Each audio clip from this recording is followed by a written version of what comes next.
Okay, Poulan Pro riding mower will not start.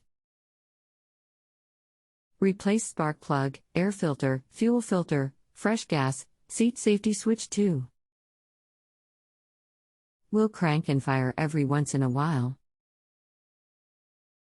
Mower a year old. Checked for spark, it is good.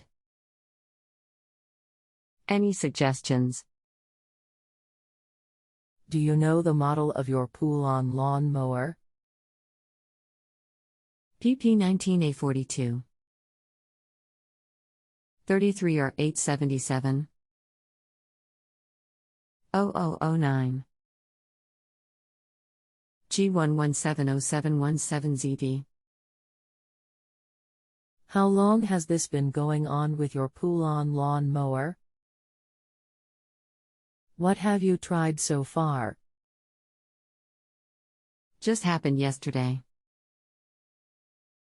Anything else we should know to help you best?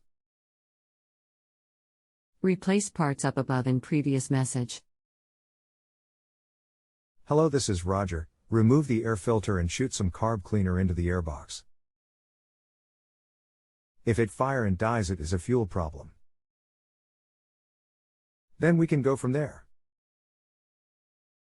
Yep, fuel problem. Is it a Briggs or Koehler engine? Briggs and Straton. Okay, there is a 2-wire plug at the bottom of carb. Unplug it. Take a half wrench and unscrew the fuel solenoid from carb bowl and remove. Squeeze off fuel line so gas won't continue to run. What we want to see if the small plunger is stuck. If it is, the fuel won't pick up through the carb. If you have a home improvement or appliance question and want to chat with an expert now, visit justanswer.com/ythi.